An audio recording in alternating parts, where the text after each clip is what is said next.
Welcome to the WanderLearn podcast. I'm your host, Francis Tapon. In this episode, I interviewed Julio Maria, who is from Mozambique. He speaks English incredibly well, far better than most Mozambicans I ever met. And he has some great insights because he's also spent a lot of time in other parts of Africa, not to mention other parts of the world outside of Africa. I only knew the northern part of Mozambique, so it was great to hear his perspective on the entire country. We talk about the pros, the cons, the pretty sides, the ugly sides about the Mozambique experience. So I hope it inspires you to go to this beautiful country in the southeast corner of Africa.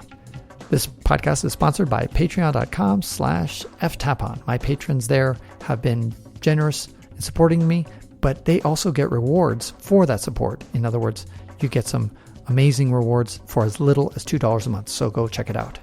And now, Julio.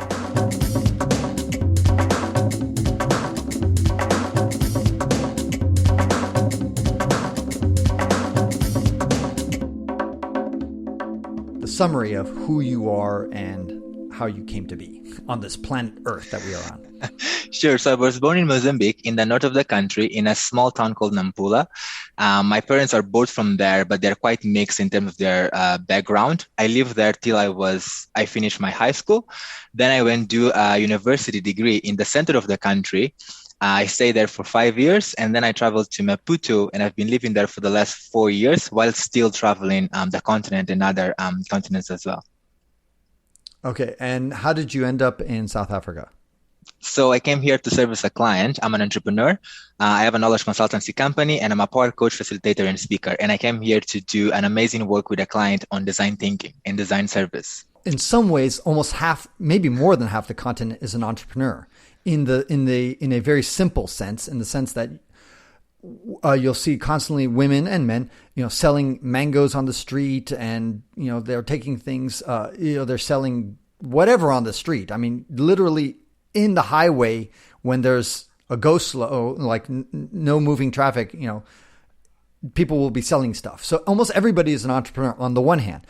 On the other hand, being a quote unquote classic entrepreneur, like we think of entrepreneurs in the high income countries, somebody like you who actually has a business and has employees and that kind of stuff, that is actually much harder to do in Africa. It seems, from my perspective, than it is in the United States. Is that a fair assessment? Actually, it is. So the majority of economy in Africa is informal in almost every country. And really, it's what drives the entire continent's economy and really makes sure that people have food in their tables in the end of the day. And then most of the constraints around having a formalized businesses comes down to the formalization cost being super high on one hand. And on the other hand, the entire process on how to formalize a business not being quite clear for everyone involved in the chain. And the last one goes really down around having the sort of socials and soft skills around creating a real business that's sort of like, it's way beyond being a freelancer or a solopreneur. It's around, having employees and having processes in places. Right. And so I think you hit the nail on the head. You called it solopreneur. Yeah. And that's what so many Africans are. Exactly. Right? And I think you hit it on the head as well. It's that formalization process. It's the incorporation. It's getting all the legal requirements out of the way. It's dealing with the corruption and having to navigate that as well. I imagine was really hard. Tell us a little bit about your journey, how you started your company. Yeah, in my case, my first business I co-founded with a friend who worked in this. He was already an entrepreneur, so he knew the process, so it made it super easy. And then I joined an ecosystem builder company in Mozambique, where it's all about supporting organizations to be more active within the entrepreneurial ecosystem. So I got a pretty nice understanding around what does it take to formalize a business in Mozambique. And with that, sort of like my network had expanded, and I knew sort of like influential people in the area, so they make super easy for me. But then when we look around, the cost of formalize a business in Mozambique, we're in around $1,000 for the most basic registration process you can have. And the process might take up to from 1 month all the way to 3 months to formalize. And I'm not talking about big corporations or anything. If you see an entrepreneur that's really just trying to make ends meet, there is no really point about being a formal business, right?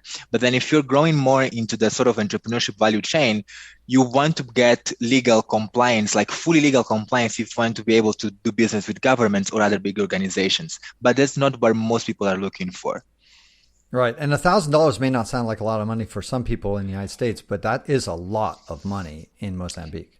It is. I mean, the basic salary, the minimum wage, it's around $100 or so. You're talking about per month? Per month in Mozambique. Right. It's $120, if I'm not mistaken. So for you to accumulate $1,000 to formalize a business that you don't even know if it's going to give you the return on the investment, it's a huge risk that people don't often feel compelled to take. Right. And of course, that $1,000, that's just administrative costs. In other words, it's not like you're investing in telephone equipment or inventory or all the stuff that really actually raises value, because when you spend $1,000 paying a government fee, that doesn't bring in any customers. Absolutely. And I think most of the governments in Africa, they're sort of aware of it, and they're creating more of simplified registration processes, way more cheaper, and really to make sure that the people they were mentioning, they're selling on the streets, they actually have some sort of legal framework to operate and not be as informal. Because the main risk of being informal is that, you're not paying social security, you're not really catering for your future. And that's something that most governments are aware of, and really trying to find like a middle ground between those spaces, but it's not always easy.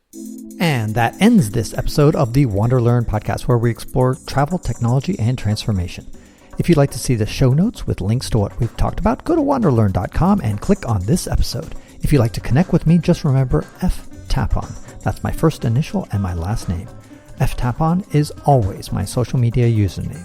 My website is ftapon.com. Do you want to leave me an anonymous voicemail where you can make a comment or ask a question? Then go to speakpipe.com/ftapon. Furthermore, if you'd like to get rewarded for supporting my projects, then go to patreon.com/ftapon. That's where you can pick up some remarkable rewards for as little as $2 a month. Now, 5 quick favors. Number 1, subscribe to the WanderLearn podcast. 2, download it. 3, share it. 4, review it. And 5, sign up for my newsletter at wanderlearn.com. Our theme music was composed by Eric Stratman. This is Francis Tapon, encouraging you to wander and learn.